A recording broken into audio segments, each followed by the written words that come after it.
How a ragtag resistance force turned scrap metal into survival gear. In the mountains of wartime Yugoslavia, there were no supply convoys, no airdrops, and no steady line of logistics. The Yugoslav partisans, one of the most effective resistance movements of World War II, fought in isolation, surrounded by Axis forces and cut off from any formal army supply chain. Yet, against all odds, they endured. What kept them alive wasn't just courage or terrain knowledge, it was a survival kit built entirely from what others called trash. Every melted rifle casing, tin shard, and scrap of cloth was turned into a tool, a filter, or a weapon. They didn't just adapt to scarcity, they mastered it. If you're watching this channel, you already know that history's most resourceful survivors weren't the ones with the best equipment, but the ones who understood how to make something from nothing. The Yugoslav Partisan Field Survival Kit is a masterclass in that art. Today, we're going inside that kit, what it contained, how it worked, and what lessons modern survivalists can still draw from it. This kit was born in a war with no supply lines and no safety net. By 1942, Yugoslavia had become one of the most hostile regions in Europe. The partisans, led by Josip Broz Tito, operated from mountain bases and forests across Bosnia, Montenegro and Croatia. They had no factories, no steady weapon shipments, and often no food supply. Every piece of gear was either captured, improvised, or handmade. When Allied commandos later joined them, they were honestly stunned to find an army running on melted brass and handmade stoves. The so-called Field Survival Kit wasn't issued from any depot. It was actually an evolving set of personal essentials carried by fighters who might be behind enemy lines for weeks.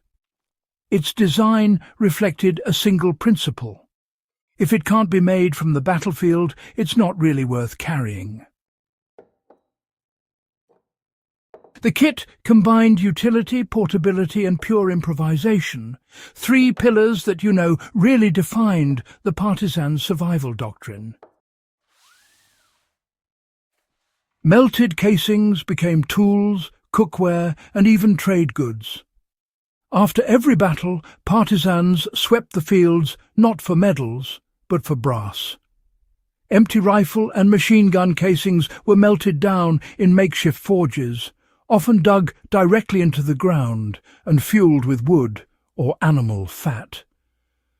From that molten brass they shaped spoons, small cups, belt buckles and even buttons. Nothing went to waste. A typical partisan might carry a small brass cup that doubled as a cooking pot, a measuring tool and a signal mirror. The process was crude but effective. They built clay moulds, poured the molten metal using a spout fashioned from a rifle barrel, and cooled the items in snow or river water. For modern survivalists, this principle is just as relevant.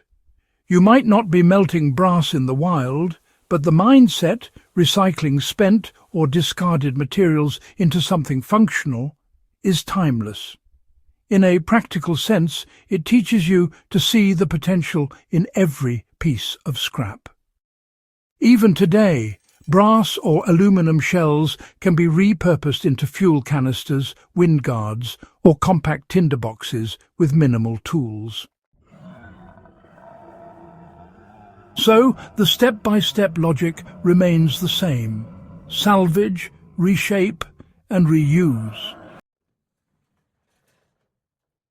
Tin shards, believe it or not, became heat reflector stove panels and even emergency shelters. Tin, often one of the most overlooked materials of wartime scavenging, was absolutely central to the partisan kit. You see, food tins, shrapnel fragments, and even downed aircraft panels were hammered flat to create makeshift heat reflectors. These could, quite ingeniously, turn a small candle or twig fire into a concentrated heat source. Partisans would, with careful precision, dig a shallow trench, line it with tin, and place a small wick lamp or flame inside, a stealth heater that saved lives during those freezing nights. They also used tin sheets to create these nifty little things called pocket stoves. These were foldable three-sided windshields that could, boil a cup of water using just a handful of twigs. Pretty ingenious, right? A single tin can could be transformed into a dual-use cooker and lamp. All you had to do was insert a cotton wick and add a spoonful of animal fat or oil. It's amazing how resourceful people could be with just a tin can. If you're thinking about recreating a cold-weather survival setup today, you might want to try this approach with modern equivalents. Just cut and flatten a tin can to make a small heat reflector. Set it behind your stove or candle and you'll instantly double your warmth efficiency. It's a simple trick, but it works wonders.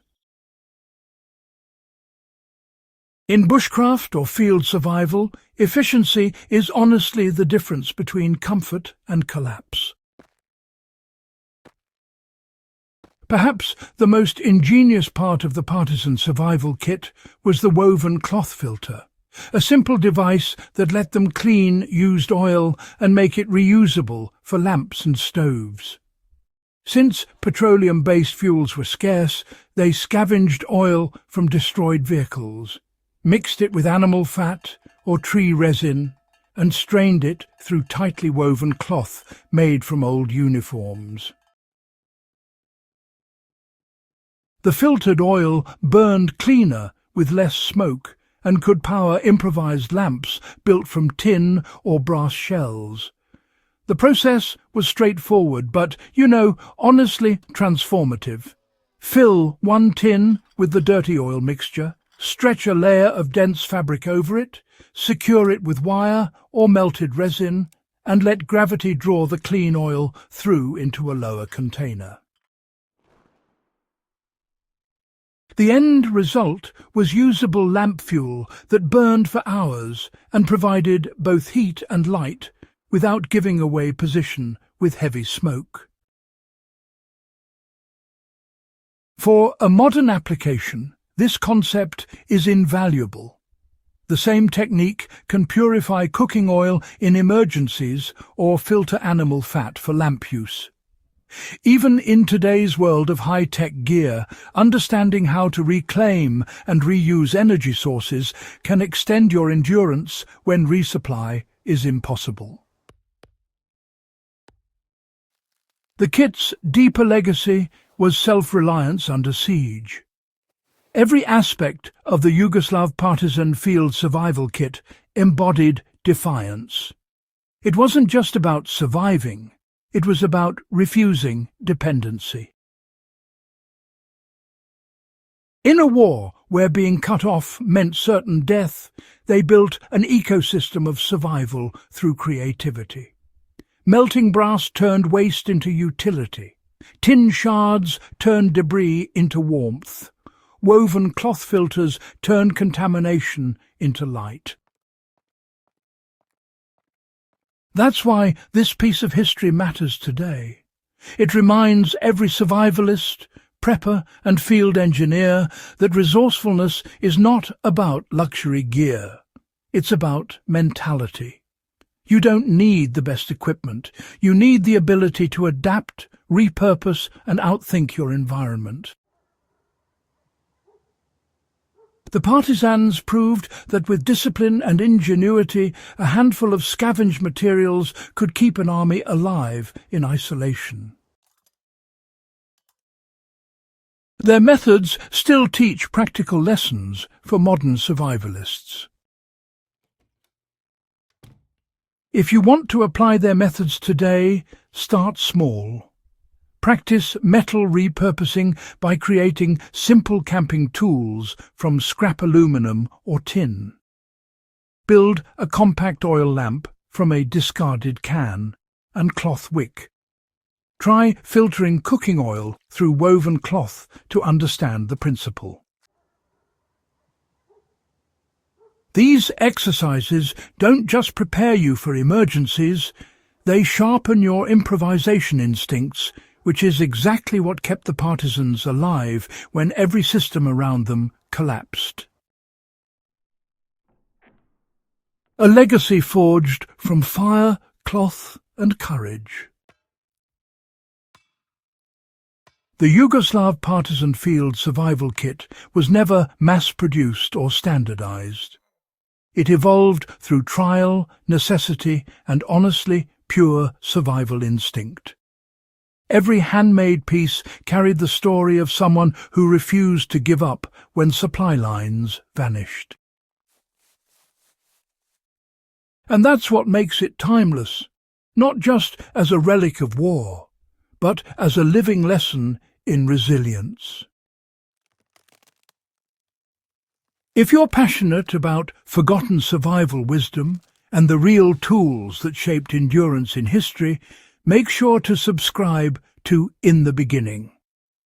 Share this story with someone who values practical history, the kind that doesn't just belong in a museum, but in your hands. Every week, we uncover how survival was once an art form, and how those lessons can still keep us alive today.